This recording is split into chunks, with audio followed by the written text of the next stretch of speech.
Hello students, welcome to my channel. तो आज हम स्टार्ट करेंगे सॉल्यूशन चैप्टर 12th क्लास। ये हमारे पास रिवीजन सीरीज है for the September and the final exam of solution chapter. तो इसके अंदर हम स्टेप वाइज डिस्कस करेंगे सॉल्यूशन चैप्टर में कौन कौन सी टर्म है और उनके रिलेटेड मोस्ट इंपोर्टेंट क्वेश्चंस जो कि आपके एग्जाम में आ सकते हैं, वो इस वीडियो के अंदर हम सॉल्व करेंगे। तो फर्स्ट हम स्टार्ट करते हैं, व्हाट इज सॉल्यूशन। तो हमारे पास सॉल्यूशन क्या होता है। Solution, it is a homogeneous mixture of two or more components। Solution हमारे पास होमोजेनियस मिक्सचर है टू और मोर कंपोनेंट ऑफ एनी सब्सटेंस। कोई भी सब्सटेंस हो सकता है, उसके हम अगर होमोजेनियस मिक्सचर बनाएं, कोई भी सब्सटेंस हो सकता है जिसका अगर हम होमोजेनियस मिक्सचर बनाएं तो वो हमारे पास सॉल्यूशन होता है, जिसके अंदर दो या दो से ज्यादा सब्सटेंस हो सकते हैं। अब अगर हमारे पास टू कंपोनेंट हैं सॉल्यूशन के, मान लो अगर टू सब्सटेंस आपस में वो एक होमोजेनियस मिक्सचर बना रहे हैं, तो उसको हम बोलते हैं बाइनरी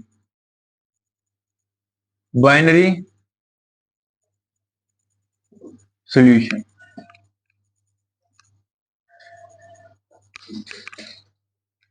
तो ये जो बाइनरी सॉल्यूशन है ये दो कंपोनेंट कंटेन करता है और यही हमने डिस्कस करना है इस चैप्टर के अंदर बाइनरी सॉल्यूशन के बारे में। अब जो बाइनरी सॉल्यूशन है उसके दो कंपोनेंट हैं, सॉल्यूशन के फर्दर टू कंपोनेंट्स हम डिवाइड करते हैं। फर्स्ट वन है हमारे पास सोल्यूट, सेकंड वन है हमारे पास सॉल्वेंट। तो सॉल्यूशन के टू कंपोनेंट्स, एक हमारे पास सोल्यूट है, एक हमारे पास सॉल्वेंट है। सोल्यूट हमारे पास लेस अमाउंट में प्रेजेंट होता है सॉल्यूशन के अंदर, और सॉल्वेंट हमारे पास लार्ज अमाउंट में प्रेजेंट होता है सॉल्यूशन के अंदर। तो सॉल्यूशन के दो component solute and solvent. Solute हमारे पास लेस अमाउंट में एंड सॉल्वेंट हमारे पास लार्ज अमाउंट में। ये थी डेफिनेशन ऑफ सॉल्यूशन। अभी हम बात करेंगे डिफरेंट टाइप्स ऑफ सॉल्यूशन, कौन कौन से टाइप के सॉल्यूशन एग्जिस्ट कर सकते हैं। तो अभी डिस्कस करेंगे डिफरेंट टाइप्स ऑफ सॉल्यूशन जो कि बेस्ड है हमारे पास सोल्यूट और सॉल्वेंट की स्टेट के ऊपर। हमारे पास थ्री तरह की स्टेट एग्जिस्ट करती है, solid, liquid and gaseous state. तो उसके बेस के ऊपर हम डिस्कस करते हैं कि हम अगर सोल्यूट को डिफरेंट टाइप्स के लेते हैं या सॉल्वेंट को, तो कौन से सॉल्यूशन बनेंगे। जिसके अंदर फर्स्ट है हमारे पास, अगर हम सोल्यूट को गैस की फॉर्म में यूज करते हैं और सॉल्वेंट को भी गैस की फॉर्म में, तो हमारे पास जो सॉल्यूशन बनेगा, जैसे एयर है, एयर के अंदर हमारे पास दोनों गैस भी है। जैसे मान लो कि CO2 हमारे जैसे नाइट्रोजन के अंदर डिसोल्व है, और जो नाइट्रोजन और ऑक्सीजन आपस में डिसोल्व है, मीन्स ये सारे क्या सॉल्यूशन बनाते हैं जिनके अंदर टू और मोर देन टू कंपोनेंट्स होते हैं। तो ये मिक्सचर ऑफ एयर एक सॉल्यूशन है जो कि गैस इन गैस टाइप का सॉल्यूशन है। सेकंड है हमारे पास लिक्विड इन गैस। हम कोई भी लिक्विड्स को गैस के अंदर डिसोल्व कर सकते हैं। जैसे मान लो वाटर वेपर्स हैं, वो हमारे पास क्या है, एयर के अंदर प्रेजेंट होते हैं, मीन्स वो हमारे पास क्या है, लिक्विड इन एयर, मीन्स बोल सकते हैं हम लिक्विड इन गैस के अंदर वो डिसोल्व टाइप का सॉल्यूशन है। थर्ड हमारे पास है solid in gas, dust particle in gas. मतलब अगर सॉल्यूशन बनाए तो जितने भी डस्ट पार्टिकल एयर में प्रेजेंट हैं और एयर है, वो दोनों मिलकर सॉल्यूशन बनाते हैं सॉलिड इन गैस टाइप। फिर हमारे पास है अगर गैस इन लिक्विड हो, अगर सॉलिड हमारे पास लिक्विड हो, तो गैस इन लिक्विड, जैसे हमारे पास क्या है, वाटर के अंदर ऑक्सीजन डिसोल्व होती है। आपने देखा होगा वाटर के अंदर बबल्स होते हैं, वो ऑक्सीजन के होते हैं, मींस वाटर के अंदर ऑक्सीजन डिसोल्व होती है। वो सॉल्यूशन है हमारे पास गैस इन लिक्विड टाइप। सही ना, हमारा लिक्विड इन लिक्विड टाइप। जैसे अब इथेनॉल है, इथेनॉल को हम वाटर में डिसोल्व करते हैं, तो वो हमारे पास क्या है, एक लिक्विड इन लिक्विड सॉल्यूशन है। फिर हमारे पास सॉलिड इन गैस। अब सॉलिड इन गैस, जैसे मान लो आपने शुगर ले लिया, सुक्रोज, उसको आप वाटर में डिसोल्व करते हो। साल्ट ले लिया, NaCl, उसको वाटर में डिसोल्व करते हो, तो वो हमारे पास solid in liquid type solution बनेगा। फिर हमारे पास है gas in solid. Gas in solid, मान लो कोई ऐसी मेटल है जो कि गैस को एब्जॉर्ब कर सकती है, तो उसके अंदर जो सॉल्यूशन बनेगा वो गैस इन सॉलिड बनेगा। अब बात करते हैं liquid in solid. Liquid in solid, जैसे मरकरी है, मरकरी मेटल आपको पता है लिक्विड होती है रूम टेम्परेचर पर। अगर उसका सॉल्यूशन हम सोडियम को भी मेटल के साथ बनाएं, तो जो सोल्यूशन बनता है कि वो डिसोल्व हो जाते हैं आपस में, उसे हम बोलते हैं अमलगम सोल्यूशन। फिर है सॉलिड इन सॉलिड, हम मेटल्स का अलॉय बनाते हैं, एक मेटल को दूसरी मेटल के अंदर मिक्स कर देते हैं कुछ रेशियोज के अंदर, तो वो हमारे पास अलॉय बन जाता है। तो ये थे डिफरेंट टाइप के सॉल्यूशन। अभी बात करते हैं सॉल्यूशन की कुछ टर्म्स होती हैं, जैसे कंसंट्रेशन टर्म्स के बारे में डिस्कस करेंगे सॉल्यूशन के।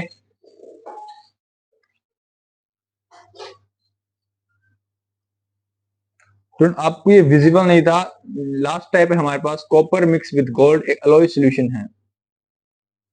स्टूडेंट अभी बात करते हैं कंसंट्रेशन टर्म के बारे में। तो फर्स्ट कंसंट्रेशन टर्म है हमारे पास mass percentage. Means mass percentage क्या होती है, जैसे आप अपने नंबर्स के परसेंटेज निकालते हैं, तो मैं कोई सॉल्यूशन लेट कर देता हूं, हमारे पास a प्लस बी का कुछ सॉल्यूशन है, जिसके अंदर a हमारे पास सॉल्वेंट है और b हमारे पास क्या है, सोल्यूट है। कोई एक सॉल्यूशन है जिसके अंदर a हमारे पास सॉल्वेंट है और b हमारे पास क्या है, सोल्यूट है। सपोज कर लेते हैं जो A सॉल्वेंट है उसका वेट WA है एंड जो सोल्यूट है उसका वेट WB है। तो अभी मैं निकालता हूं मास परसेंटेज, मतलब कितना परसेंट हमारे पास A प्रेजेंट है और कितना परसेंट हमारे पास B प्रेजेंट है। तो अगर हमने मास परसेंटेज निकालनी हो तो सिंपल फॉर्मूला होता है हमारे पास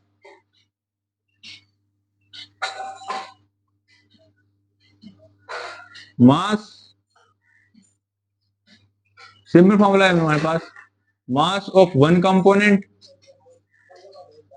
to the total mass of या वेट ऑफ सॉल्यूशन। मींस अगर हम निकालते हैं मास परसेंटेज, अगर हम निकालते हैं मास परसेंटेज ऑफ ए, वो हमारे पास होगी WA divide by WA plus WB। अगर हम निकालते हैं मास परसेंटेज ऑफ बी निकालते हैं तो वो हमारे पास होगी WB divide by WA plus WB। ये हमारे पास मास परसेंटेज निकालने का फॉर्मूला है कोई भी कंपोनेंट का सॉल्यूशन के अंदर। तो अगर ए का निकालना है तो weight of A divide by total weight, and अगर बी कंपोनेंट का निकालना है तो weight of B component divide by total mass of solution. तो इस इनटू हम मल्टीप्लाई कर देते हैं इनको हम 100 के साथ, क्या ताकि वो परसेंटेज में आ जाए। मींस हमें परसेंटेज कंपोजिशन निकालनी है तो हम उसको 100 से मल्टीप्लाई कर देते हैं। ये थी मास परसेंटेज। नेक्स्ट पास concentration term molarity of solution. तो मोलैरिटी क्या होती है, it is defined as the number of moles of solute dissolve per liter of solution is called molarity of solution। molarity को हम कैपिटल M से denote करते हैं। ये हमारे पास number of moles of solute divide by volume of solution in litre. तो ये हमारे पास क्या है, मोलैरिटी है। इसे हम कुछ इस तरह से लिख सकते हैं, नंबर ऑफ मोल्स हमारे पास सोल्यूट, मान लो हम बी लेके चले थे तो NB number of moles of solute divide by volume of solution V in litre. तो ये हमारे पास मोलैरिटी है। अगर हमें वॉल्यूम ml में दी जाए तो हम उसको इस तरह से भी लिख सकते हैं, NB divide by V into. अब जो नंबर ऑफ मोल्स निकालने का फॉर्मूला होता है given weight of solute divide by molecular weight into volume हो गया हमारे पास इनटू 1000। तो ये हमारे पास मोलैरिटी का फॉर्मूला है। जो मोलैरिटी है it is defined as the number of moles of solute dissolve पर लीटर ऑफ सॉल्यूशन और number of moles divide by volume of solution, ये इसका फॉर्मूला हो गया। और इसे हम मोल्स को हम NB से डिनोट करते हैं सोल्यूट के, और वॉल्यूम V। अगर वॉल्यूम लीटर में हो तो हम 1000 से डिवाइड करते हैं जो कि मल्टीप्लाई में चला जाता है। और नंबर ऑफ मोल्स का फॉर्मूला होता है given weight of solute divide by molecular weight, और ये अगर हम डिवाइड करेंगे तो यहाँ पे वॉल्यूम आ जाएगा, इधर 1000। ये हमारे पास मोलैरिटी का फॉर्मूला है। स्टूडेंट्स नेक्स्ट कंसंट्रेशन टर्म है हमारे पास मोलैरिटी ऑफ सॉल्यूशन। तो मोलैरिटीज को हम स्मॉल m से डिनोट करते हैं। ये होती है हमारे पास number of moles of solute dissolve per kg of solvent. Means यहां पे लिखेंगे वेट ऑफ सॉल्वेंट, वो भी kg के अंदर। मींस इसे हम ऐसे लिख सकते हैं small m is equal to number of moles हमारे पास NB divided by weight of solvent जो कि हमारे पास WA है, और अगर ये हमारे पास kg के अंदर है तो इसे लिखेंगे। अब NB की वैल्यू हमारे पास WB डिवाइडेड बाय MB होती है और डिवाइडेड बाय WA पड़ा है, तो ये आएगा WB MB इंटू WA। अब अगर ये ग्राम के अंदर है तो उसको हम किलोग्राम में कन्वर्ट करने के लिए 1000 से डिवाइड करेंगे जो कि ऊपर मल्टीप्लाई में चला जाएगा, तो ये फार्मूला कुछ ऐसे बन जाएगा। और ये हमारे पास है मोलैलिटी का फार्मूला। और नेक्स्ट हम करते हैं मोल फ्रैक्शन। तो मोल फ्रैक्शन है हमारे पास, मोल फ्रैक्शन कुछ इस तरह से होती है जो कि मोल की रेशियो होती है। जैसे मान लो मैंने मोल फ्रैक्शन ऑफ ए निकालना है, मोल फ्रैक्शन ए होता है हमारे पास number of moles of A divide by total number of moles of solution. ये है हमारे पास mole fraction of solvent.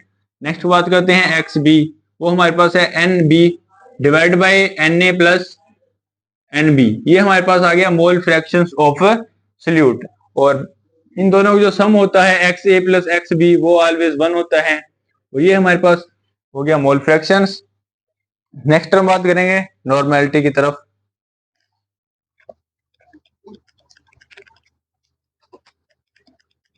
Next हम बात करते हैं नॉर्मेलिटी।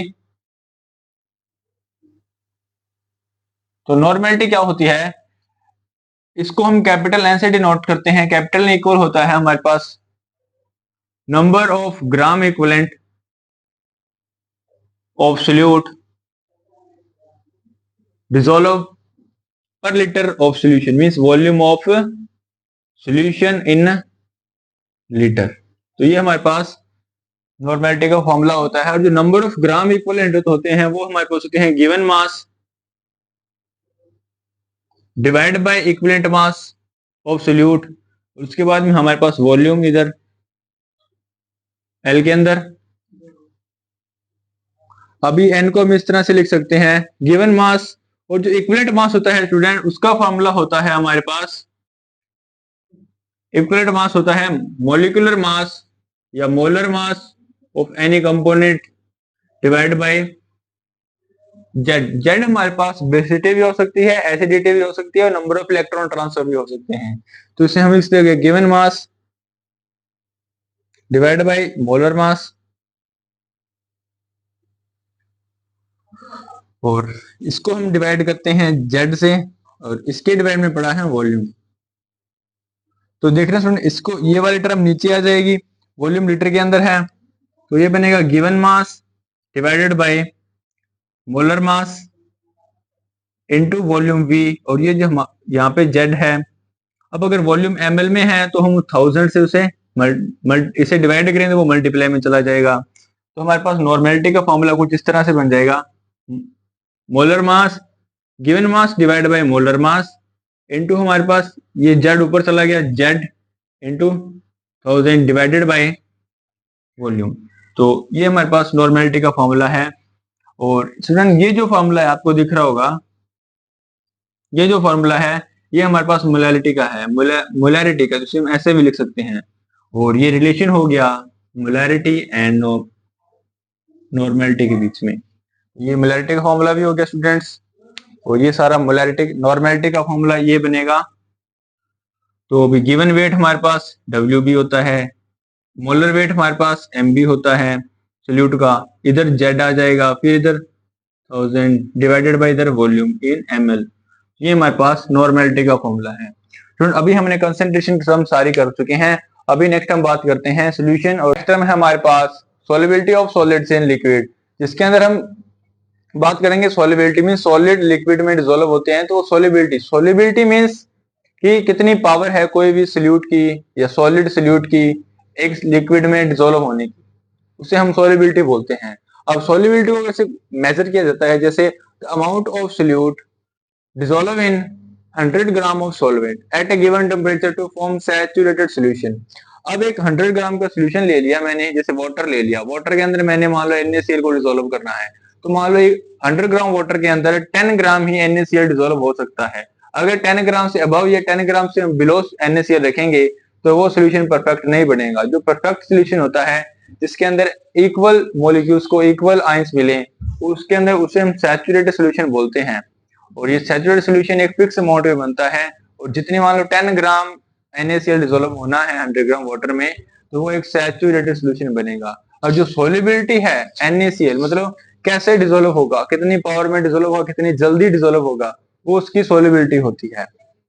अब ये सोल्युबिलिटी है कोई भी सॉलिड की, वो कुछ फैक्टर्स पे डिपेंड करती है। अब सॉलिड अलग अलग टाइप का हो सकता है। जैसे सॉलिड हमारे पास सॉल्यूट है, तो सॉल्यूट हमारे पास पोलर भी हो सकता है, और सॉल्यूट हमारे पास नॉन पोलर भी हो सकता है। पोलर वो सॉल्यूट होता है जो कि पोलर सॉल्वेंट में ही डिसोल्व होगा, means polar solute polar solvent में डिसोल्व होगा, non polar solute non polar solvent में ही डिसोल्व होगा। मींस इसमें प्रिंसिपल लगता है लाइक डिसोल्व लाइक। तो ये हो गया फर्स्ट। जो सोल्युबिलिटी है वो नेचर पे डिपेंड करती है। जैसे अलग ये आयनिक हो गया, जैसे इसकी बात करें, ये हो गया कोऑर्डिनेशन कंपाउंड एग्जिस्ट करते हैं इसके अंदर। तो means like dissolve like, polar polar के अंदर डिसोल्व होगा, नॉन पोलर नॉन पोलर के अंदर। सेकंड है effect of temperature. Effect of temperature में क्या है, अगर हम टेम्परेचर इंक्रीज करते हैं, अगर हम टेम्परेचर को इंक्रीज करेंगे, तो ये जितने भी कंपाउंड है ये आयनिक कंपाउंड है ज्यादातर। तो ये जो सिंपल आयनिक कंपाउंड है, जो सिंपल आयनिक कंपाउंड है उनकी सोलिबिलिटी भी इंक्रीज होगी as we increase the temperature. But अगर बात करें इस तरह का कंपाउंड जैसे caesium sulphate, sodium carbonate hydrate and lithium sulphate, ये जो कंपाउंड है इनका अगर हम टेम्परेचर इंक्रीज करते हैं तो इनकी सोलिबिलिटी डिक्रीज होती है। तो ये थी solubility of solid in liquid. Next हम बात करते हैं solubility of gas in liquid, जिसके अंदर हम डिस्कस करेंगे हेनरी लॉ। आप ये नोट कर सकते हैं। बात करते हैं solubility of gas in liquids. तो solubility of gas in liquid में पहले बात करते हैं सोलिबिलिटी गैस है क्या। The amount of volume of gas in ml that dissolve in a liquid at a given temperature to form saturated solution। जो पहले हमने सॉलिड के लिए किया, उधर सॉलिड की बात करी थी, यहाँ पे हम गैस की बात करेंगे। एक फिक्स अमाउंट ऑफ गैस एक सोल्यूशन में डिसोल्व होती है, तो वो सैचुरेटेड सोल्यूशन बनाती है सॉल्वेंट के मॉलिक्यूल के साथ, उसे हम बोलते हैं सोलिबिलिटी ऑफ गैस। आप ये नोट कर लेना सोलिबिलिटी ऑफ गैस। हम बात करते हैं इसके इंपॉर्टेंट कंसेप्ट, जैसे factor of acting the solubility of gas in liquid. तो फर्स्ट फैक्टर है हमारे पास nature of gas and the solvent. अब नेचर ऑफ गैस, मान लो मैं सॉल्वेंट लेके चलता हूं वाटर, जो कि क्या है मेरे पास पोलर कंपाउंड है। अब बात करता हूं जैसे नाइट्रोजन, ऑक्सीजन एंड बात करता हूं जैसे हीलियम टाइप गैसेस की। तो जो ये गैसेस हैं ये वाटर के अंदर स्मॉल अमाउंट में या स्मॉल एक्सटेंट में डिसोल्व होंगी, क्योंकि ये क्या है नॉन पोलर। ये गैसेस ज्यादातर नॉन पोलर होती हैं। बट बात करूं जैसे मैं ammonia, carbon dioxide, sulphur trioxide, इस तरह की गैसेस वाटर में लार्ज एक्सटेंट में डिसोल्व होंगी। मींस लार्ज एक्सटेंट में क्या होंगी, डिसोल्व होंगी, क्योंकि ये जो गैसेस हैं ये पोलर नेचर की हैं। मींस जो इधर भी लाइक डिसोल्व लाइक प्रिंसिपल लगेगा कि नॉन जो पोलर होंगे वो पोलर के अंदर इजीली डिसोल्व हो जाएंगे लार्ज एक्सटेंट में, तो नॉन पोलर होंगे वो इजीली डिसोल्व नहीं होंगे। तो ये थी solubility first factor. Second factor है हमारे पास इफेक्ट ऑफ टेम्परेचर।